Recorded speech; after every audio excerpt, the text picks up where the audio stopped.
Morning! Ako po pala si Edward Robis, isang regional director. Nag-start ako sa Lemsas actually matagal na, noong 2022, nung na-introduce sa akin. Tapos nag-join na ako noong May last year. Pero as an IT manager sa Globe, hindi ko kaagad, syempre, binitawan ng trabaho ko. Took me 1 year bago ko talaga siya fully na-understand. And hindi lang sa na-understand, no? Yung talagang bumao na sa akin yung pinaka-essence kung bakit natin ginagawa yung lifestyle.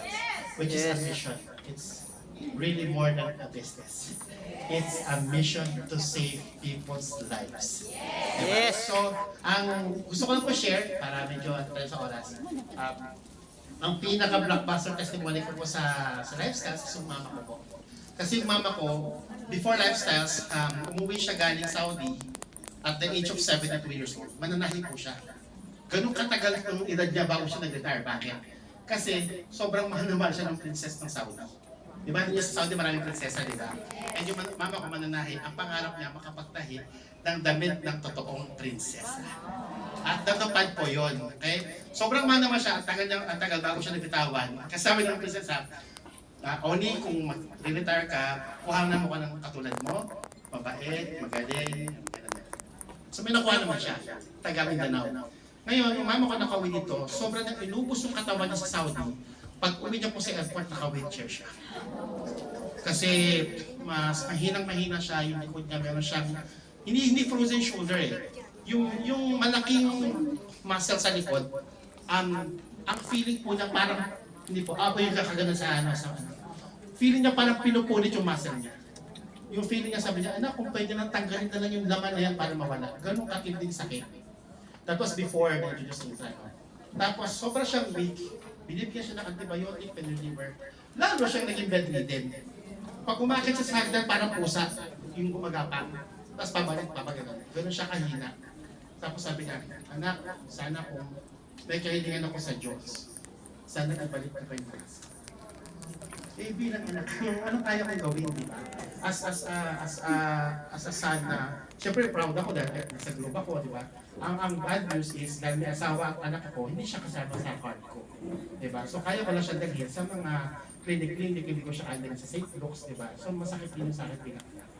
Ngayon, dinadala ko siya sa doktor, kasi doktor pinawin siya ng mga gamot. Tapos, wala naman naging improvement. Nawawala lang yung sakit ng 20 minutes, tapos babalik na naman. Eh, hindi naman pwedeng every 30 minutes inom ka, kasi sinakit niyang hindi mo. Buti na lang dumating ang Lifestyles. Si Ate Lea Guevara, siya po yung aming Run TV.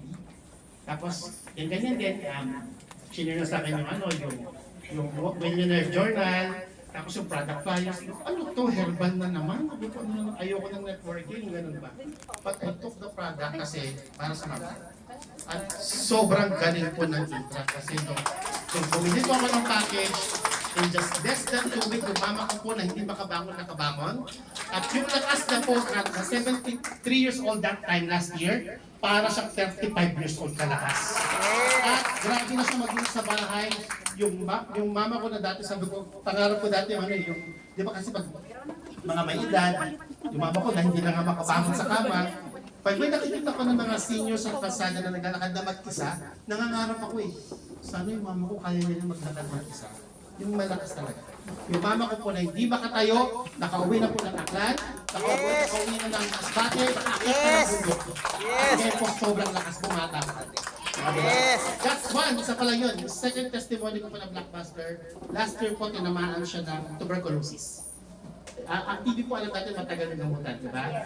Ilang buwan po? 6 months, 9 months, pag ilang mga 1 year. Pero sobrang galing po ng product kasi nung tinakbo ko po siya sa hospital, sinusukan na siya. Yung bawat ubo niya, buo-buo na yung dugo na lumalabas. Sabi ng doktor, ma'am, kahit hindi kita i-gamot, i-check, ano pa TB yan? Pero magpa-x-ray ka pa rin. Okay? Para makita. Tapos mo siya bibigyan ng tamang antibiotic. Pagka-x-ray, confirm TB. Okay? Dalawang baga may kasama kang pneumonia. Grabe ng TB na may pneumonia pa. Tapos wala pang binigay na gamot para sa ano niya kasi kailangan magpa-sputum test. Tapos doon lalabas yung resulta, doon pala yung gamutan. Eh, sputum test 1 week after pa ng x-ray. Tapos another week bago yung check-up ng doktor. Di ba? Pero sobrang galing po. Salamat talaga meron ng intra sa bahay. Pinainom ko po siya ng 1 bottle a day. In 3 days po, pang-4 na araw, wala na yung ubo niya. Pagdating ng 4th and 5th day, half-half na na intra, natanggal na pati yung kanyang plema. Wala nang plema. Tapos, pagkadating ng 6 days, sabi ko, magpapacheck up ka pa ba? Parang wala ka ng sakit, sabi sa kanya. Sige anak, baka sakali meron pang natira. Mas baka siguro test. Pagdating ng 7th day, nagpa-sputum test.